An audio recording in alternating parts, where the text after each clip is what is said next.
Bonjour à tous et bienvenue dans cette vidéo ici Hiroshi Crypto. Je vous invite à vous abonner, à mettre un petit like pour la force. Dans cette vidéo, nous allons parler de Terra Luna, de mes investissements. Voilà, je vous fais le suivi parce que c'est quelque chose qu'on me demande souvent. Donc, on va faire ça dans cette vidéo. Mais avant, je vous invite à me rejoindre également sur Telegram. Ici, je vous ai partagé pas mal d'informations sur le projet Next Step. J'étais à un événement samedi dernier avec l'équipe de Younes, Alexandre, Atman, etc. On a beaucoup échangé sur le projet.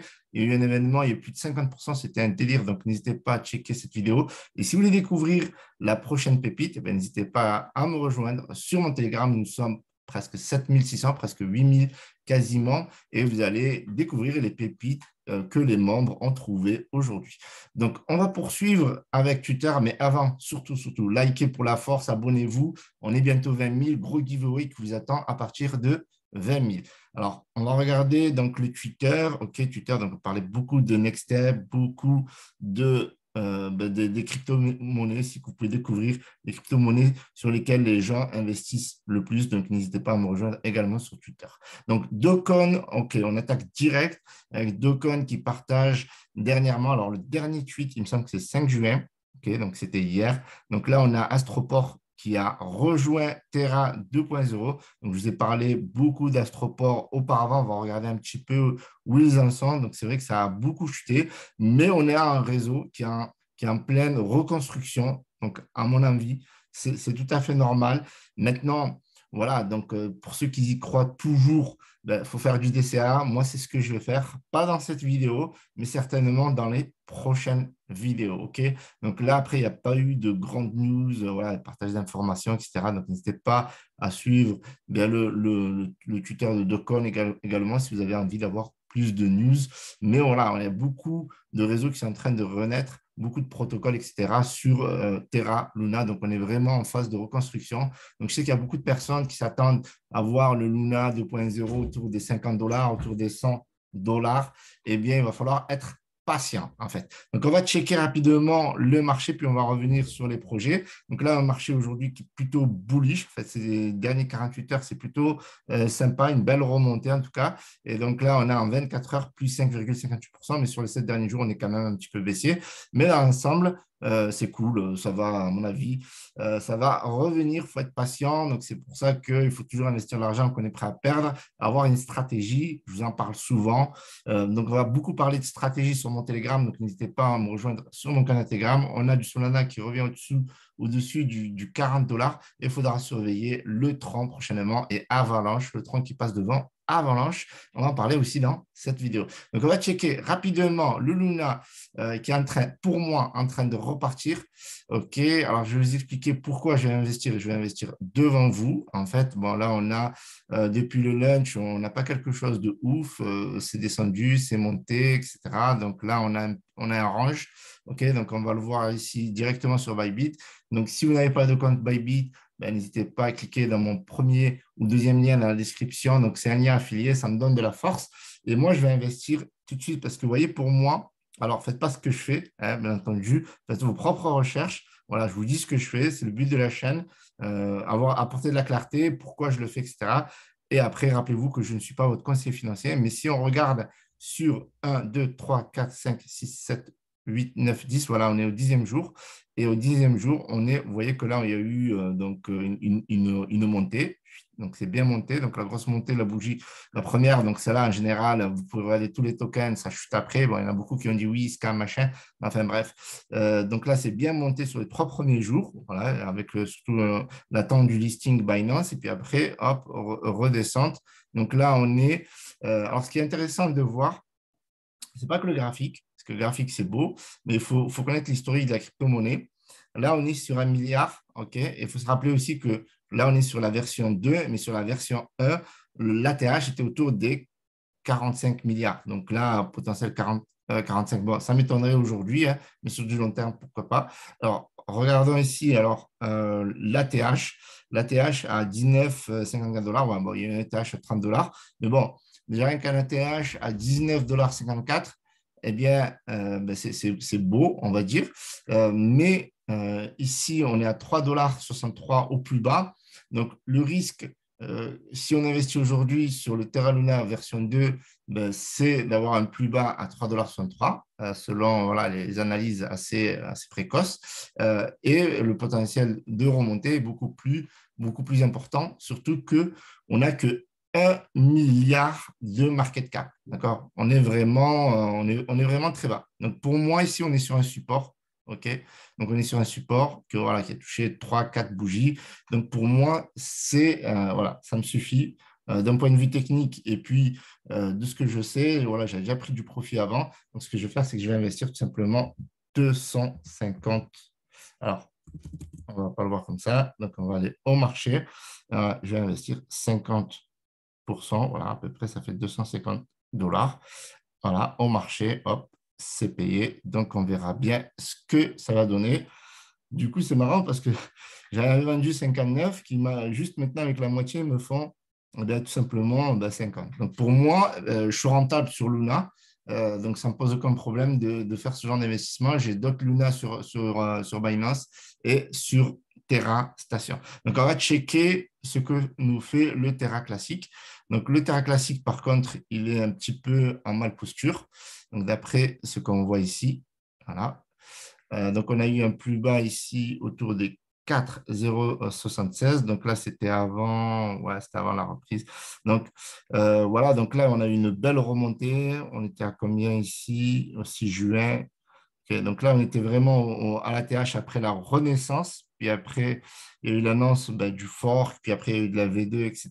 Donc là, aujourd'hui, on est sur un token qui pourrait rebondir à court terme, bien entendu. Après, au long terme, on ne sait pas ce que ça peut faire. Ceci étant dit, il y a toujours du profit à faire à court terme. Donc là, pour moi, je la joue vraiment à court terme. Que ce soit, alors, autant le Luna, je peux la jouer sur le long terme, mais je vais la jouer court terme, ok, par rapport à cette vidéo, entre guillemets, cette vidéo défi. Et autant le Lunce, je peux le jouer au très long terme, mais je vais quand même la jouer court terme. Donc là, par rapport à la market cap, on est autour des 529 millions. Donc, je ne vais pas vous dire que ça va faire x10, x20, etc.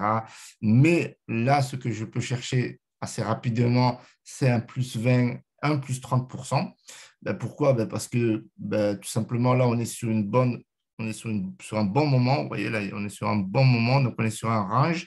Et le range peut aller encore plus haut. Comme il peut aller plus bas, bien entendu, c'est un risque technique. Donc, ce que je vais faire, c'est que je vais faire pareil. Et que là, je vais investir à peu près, voilà, je vais mettre le max. Je vais laisser juste un petit peu. Voilà, 80%. OK. Donc, acheter, ah oui, on va acheter au marché. Voilà, on va rester autour de 80% de l'invest. Parfait. C'est payé. Voilà. Donc, pour moi, ça, c'est vraiment du court terme. Je peux aller chercher le long terme et au futur, j'irai chercher du long terme. Je suis déjà positionné sur d'autres exchanges, sur TerraStation, sur Bybit, mais, enfin, sur Binance. Ben là, je suis positionné sur Bybit aussi. Donc là, je cherche le court terme sur ces deux opérations. Donc là, je vais rechercher un plus 20, plus 30%. OK, à partir de 4,08. Donc, il est parti à plusieurs reprises les chercher les 1 sans problème. Donc, je pense il va aller les chercher. Donc, quand, je ne sais pas, mais il a déjà fait par le passé, donc il pourra le refaire techniquement. Donc là, on peut chercher les 10 $ tranquillement, on peut chercher le x2. On verra ce que ça va donner par la suite. Donc, on va regarder rapidement le marché ici. Donc là, on a un marché qui s'est bien cassé la gueule. Voilà, on est très, très loin de ce que nous a proposé, même au plus bas, au 25 mai. Là, si on regarde juste au 25 mai, on était à 18 cents, puis on était à 4 cents ici au 29, et puis ça fait que descendre. Mais voilà, donc il y a des bonnes nouvelles au niveau d'Astroport. Donc, moi, je suis déjà en position, donc j'en ai pas mal. Voilà, tous ces tokens-là que vous voyez ici encore, j'en ai pas mal. Même là, j'ai investi à 26, à 31. J'aurais pu prendre du profit à court terme. Donc, voilà, j'ai voulu la jouer long terme, mais avec du recul, j'aurais pu jouer court terme vu qu'on est dans un bear market où il y a pas mal de yo-yo. Donc, techniquement, j'étais très rentable sur toutes ces cryptos-là, que ce soit Mars Protocol, que ce soit Encore, que ce soit Nexus, OK, ou Astroport. Et j'ai voulu la jouer long terme. Et donc, là, je suis en légère perte sur ces crypto-monnaies. Donc, on verra par la suite. Ce qui est du Luna et du Lunce, moi, je suis rentable depuis le début de mon aventure. Donc, avec ça, c'est cool. Donc, on poursuit. Alors, quelques actualités autour de Terra Blockchain, Terra Luna. Donc, on a parlé de la catastrophe sur le journal du coin. Donc, on va revenir sur les raisons. Donc, il paraît qu'il y a eu donc 7 mercenaires plutôt que le pirate solitaire. Et puis, en même temps, c'est logique, le pirate solitaire, que ce soit George Soros, que ce soit juste son hedge fund, c'est-à-dire son institut de financement BlackRock ne tient pas. Donc, techniquement, selon une société d'analyse blockchain qui s'appelle Nansen, après une longue étude, donc, ils sont tombés sur 7 gros portefeuilles qui ont attaqué l'UST et qui ont réussi à atteindre leur mission, c'est-à-dire faire chuter le projet tout simplement de la blockchain Terra. Donc, ils ont examiné pas mal de pistes, ils ont essayé de tracer pas mal de wallets et ils en sont arrivés à cette conclusion. Donc, maintenant, la recherche devrait être, si elle était approfondie, elle nous permettrait de savoir vers quel exchange ils ont retiré, si toutefois ils ont retiré les fonds vers un exchange. Et puis après, bon, là, ce sera compliqué d'avoir les noms, mais bon, voilà. Donc, on sait qu'il y a à peu près 7 gros, ou plutôt 7 grosses baleines, cette gros wallet ou cette grosse wallet, baleine, pardon, qui ont mené cette attaque et qui l'ont visiblement réussi. Donc là, on n'est plus sur que ce soit le Luna 2 ou le Luna 1, on n'a plus l'UST qui brûle du Terra ou du Terra qui brûle de l'UST. Donc là, on a plus cette combinaison gagnante. Ceci étant dit, cette combinaison gagnante est bien exploitée par des concurrents qui pensent qu'ils vont avoir gain de cause, parce qu'on va dire que Luna a perdu dans ce jeu. Eh bien, on a Tron qui a lancé l'USDD dernièrement, et comme par hasard, cela coïncide quasiment à 2 mois près. Vous voyez, il y a aussi donc le Phantom qui a lancé le FUSD avec des options de stacking qui rewards là pour le Phantom USD, donc le FUSD qui essaie de relancer sa blockchain. Parce que si on regarde la blockchain, Phantom, depuis que son fondateur avait dit qu'il avait laissé tomber le projet, qu'il se retirait, donc techniquement, le projet n'a pas besoin de lui pour vivre, mais ça a créé une très, très grosse panique, une très, très grosse chute parce qu'il était assez charismatique. C'est comme si vous disiez demain, Vitalik Buterin quitte tout simplement le TH. Donc, au plus haut, on était à 3,48 $. Donc, c'est descendu jusqu'à 0,15 $. Et là, c'est en train de faire une petite remontée. Alors, on va regarder ici plutôt sur un mois même, parce que ça s'est passé autour des 3 mois plutôt. Donc, voilà. Donc, là, on était, entre guillemets, autour de 1,63 $. Okay, et donc, là, grosse chute. Chute qui n'est pas liée à l'affaire, bien entendu, de Terra Luna, parce que c'était à l'ATH quasiment de Luna, enfin presque à l'ATH, 2 avril. Vous voyez ici, grosse hausse et puis après, grosse baisse soudaine. Donc voilà, donc avec le FASD, ils essaient de relancer leur blockchain et leur écosystème. Donc pourquoi pas, on verra ce que ça va donner. Bon, là, en reward, il y a 11,3%, c'est pas ouf, mais pour un stablecoin, c'est très élevé apparemment, mais ça reste assez modeste par rapport à ce qu'offrait Terra Luna, à savoir 20% avec l'UST sur le protocole encore. Alors que là, on a le Tron qui essaye avec l'USDD d'offrir, non, ils offrent 30% de rewards si vous stackez de l'USDD. Donc, c'est ultra risqué. 30% font plus comment ça s'appelle, que Luna avec l'UST. Donc, c'est très chaud. Et puis après, on a Akala. Donc, Akala, c'est dans le réseau Avalanche. Donc, ils ont lancé le 23 mars le AUSD.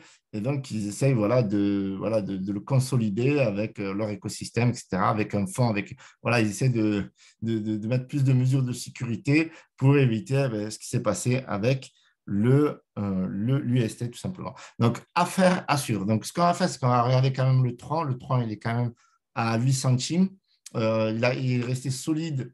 Si on regarde ici sur les 3 derniers mois, il est vraiment resté solide, alors que si vous prenez n'importe quel crypto, le Bitcoin ou quoi que ce soit, ça a vraiment chuté. Mais vous voyez que sur les 3 mois, on est vraiment aussi, là, on est quasiment depuis, si on regarde un petit peu, là, on est autour du 23 mars. Voilà, là, ils étaient à fond dans leur token stablecoin. Ça marche bien. Ce concept marche bien, mais est-ce que c'est pérenne dans le temps? Affaire à suivre. Donc, on va regarder l'USD, l'USDD. qui est tout simplement un stablecoin du Tron. Il est assez solide. On voit qu'il résiste bien. Le DPEG, là, c'est quasiment rien du tout. Est-ce qu'on peut parler de DPEG à 0,99? Là, c'était un peu juste. Là, c'était un peu la panique avec Terra, donc forcément. Mais sinon, dans l'ensemble, vous voyez qu'ici, c'est très, très, très, très, très stable. Alors, on va regarder Avalanche, parce que Avalanche, c'est le AUSD. Donc, le AUSD est sur la blockchain Avalanche par rapport à Kala. Donc, vous voyez que Avalanche, ça reste très solide, mais en fait, on est quand même loin de l'ATH, comme la majorité des crypto-monnaies, avec 146,22 $ au niveau de l'ATH. Donc, il y a un gros potentiel au niveau de ce projet. Sur un mois, on est quasiment à 55, donc on est quasiment divisé par deux, un peu plus. Mais sinon, Avalanche reste assez solide dans son ensemble. Voilà ce que je voulais vous dire par rapport à ces projets. Donc, vous avez vu, moi, j'ai investi. Donc, là, je ne sais pas ce que ça donne, 4,96, OK. Donc, là, on est autour des 4,08. Donc, affaire à suivre, je vous tiens au jus dans les prochaines vidéos. Donc, n'hésitez pas à me rejoindre sur Twitter et Telegram, à vous abonner, liker pour ne rater aucune vidéo. Merci d'avoir visionné cette vidéo. C'était Hiroshi.